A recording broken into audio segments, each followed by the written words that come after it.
Good afternoon. Hello.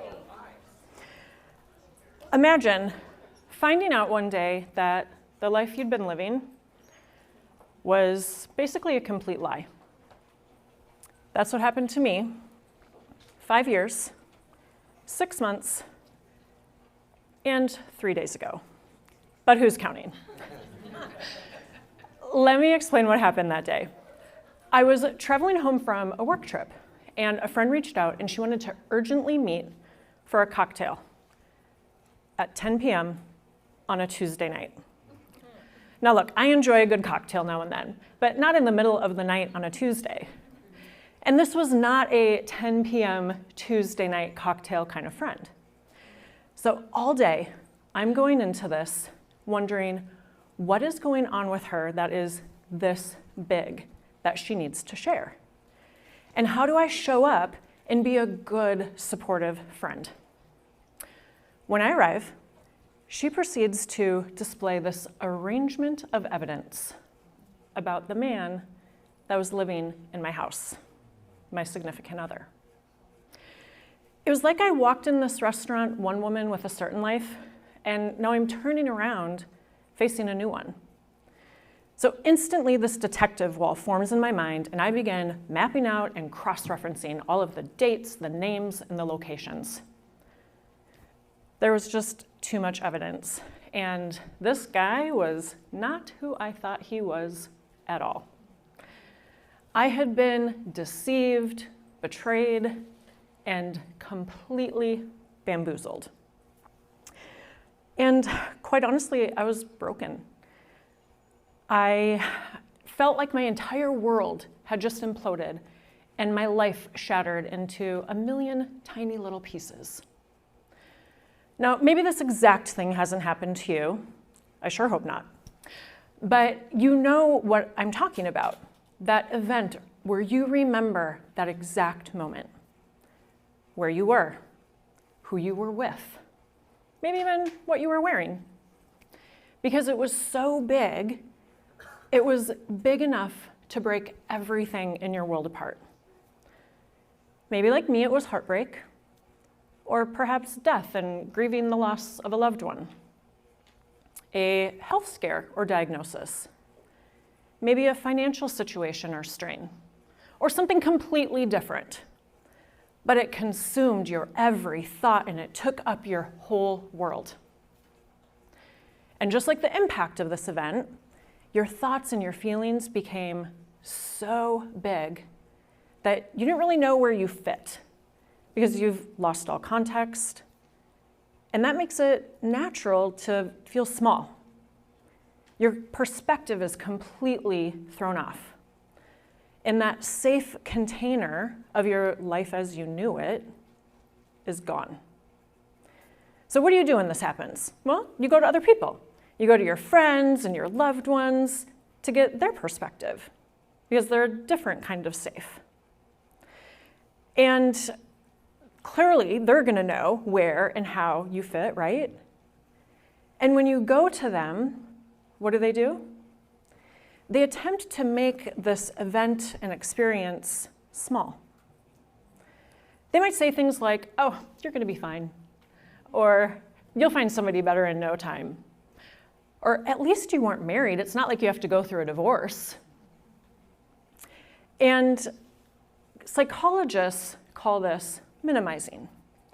This is when we downplay how significant, intense, or impactful these events, experiences, and even emotions are in our lives. And while these remarks are not ill-intended, and your friends and family probably don't mean to, they make you feel even smaller. And what's worse is it's denying you the reality of how big this is to you. Dr. Alina Kastner is a world-renowned psychotherapist out of Vienna, Austria. And she shares that this type of minimizing of others could be considered a form of covert emotional abuse or even gaslighting. And your brain processes around 70,000 thoughts per day, according to Cleveland Clinic. And while there's no real solid statistics in what percentage of these thoughts are negative or minimizing, there is some evidence that it can be quite high. And these thoughts play a big role in how we feel and recover from things like this. And your voice is the loudest and most frequent one you'll hear.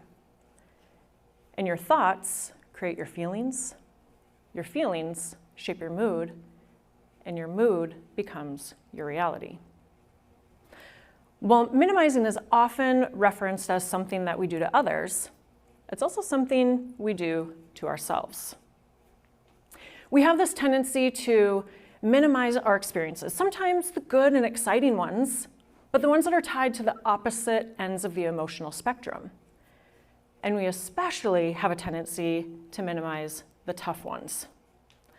Now, this can look something as simple and seemingly harmless as receiving a compliment and saying, "Oh, this old thing," instead of "thank you." I personally did that this morning at the coffee shop next door. Someone complimented me on my outfit and said, "You look like you just are so put together and just got back from a vacation from Florida." And I said, "Ugh, I just woke up." Or maybe you finally land that big promotion that you have been striving so hard to achieve at work, and then you just chalk it up to getting lucky.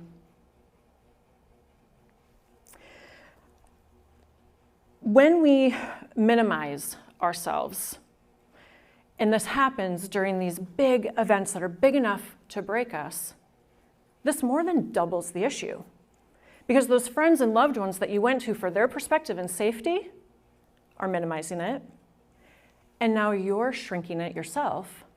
So you're being made to feel small from two directions. This is why minimizing is such a problem.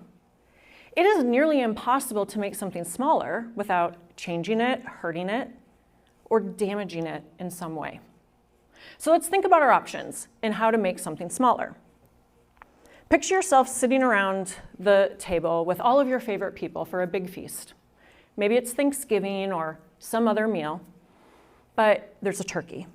So to make that turkey as a whole smaller, you can start to lop things off. You can lop off the wings and lop off the drumsticks, but now those are left separate. This is the equivalent of compartmentalizing your emotions. And when put into certain compartments, we can lose the ability to process these feelings in the future if they don't get acknowledged. The second option is we can compress things. So let's say you went into this meal thinking that you were going to display some great self-control. You don't want to overstuff yourself. So you put on your Spanx or your compression garment or your tightest pair of skinny jeans, and now it's compressing your belly. And we all know that feeling. You can only compress something so much and for so long before it needs to return to its original shape and size. I mean, how good does it feel when you unbutton those skinny jeans? Pretty good, right? And if you think about and translate that to your emotions, when you try to compress them and shrink them and make them smaller, eventually they may need that same type of release like unbuttoning those skinny jeans. And then there's another option. So we can try to take all of these big things and try to stuff them into something that is too small for them. At this meal, that could look like, let's say Aunt Betty is responsible for making the Jell-O salad. So she picks a ceramic dish, a container that she feels and seems initially appropriately sized. And then she makes the dish and she sets it outside in the freezing cold for it to cool off. But then she forgot about it. The Jell-O salad expands and it cracks and breaks the ceramic dish into a bunch of pieces. This is what happens in those events that are big enough to break our worlds apart. But how did that dish break? Because ceramic is tough, isn't it? Well, even tough things can break.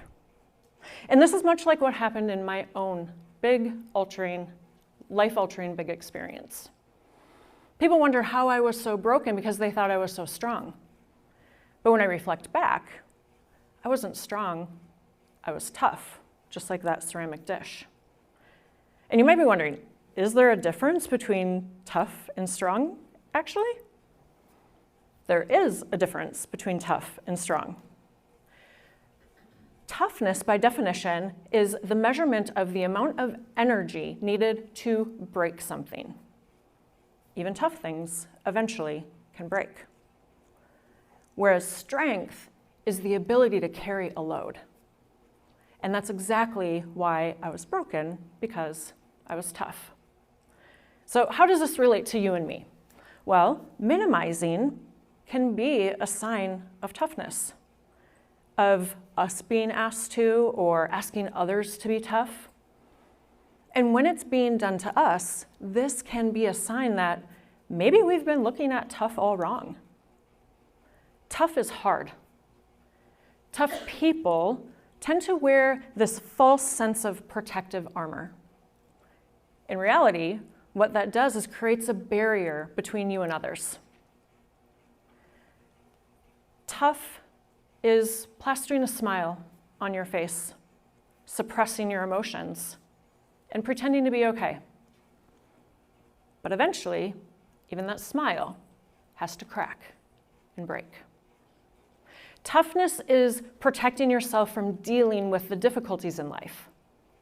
But strong is substance, it's stability, and it embodies courage.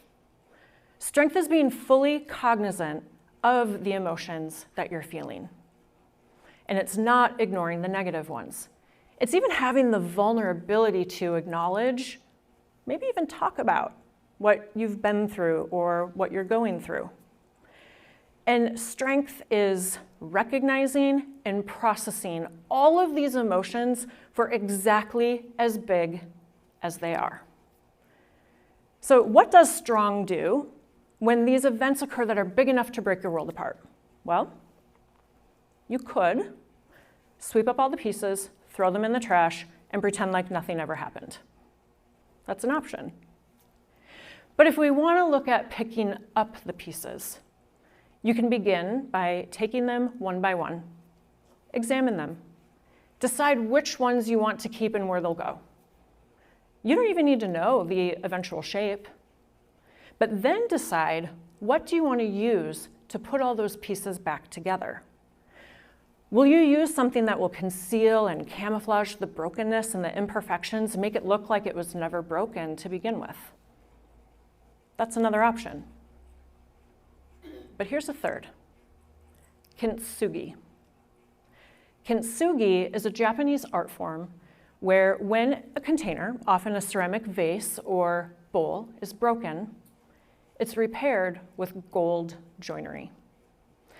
This is believed to enhance the item and make it even more beautiful than it was before it was broken. Kintsugi doesn't attempt to conceal or hide or minimize the breaks or the imperfections. It embraces them. And now this repaired container is expansive and strong and can hold what it couldn't carry before when it was tough and then broken. So what if, like in kintsugi, we stop minimizing our experiences, the good ones, and especially the bad, and we embrace them? What if we begin shifting away from tough and we embrace our strength? What if, like in kintsugi, confronting these breaks and imperfections is what makes each of us whole, beautiful, and uniquely us? That's what I started doing 5 years, 6 months, and 3 days ago. When I started living in truth, and I am counting. Your experiences are not insignificant. Your world is not small. Your life is not little. You do not need to shrink your story. These experiences and circumstances do not need to diminish or break you. And even if they do, they can be embraced so you can be expansive. This can be the catalyst for becoming more of who we truly are. We can grow through change. and embrace the breadth of our own big experiences so that we can come out stronger, not smaller. Thank you.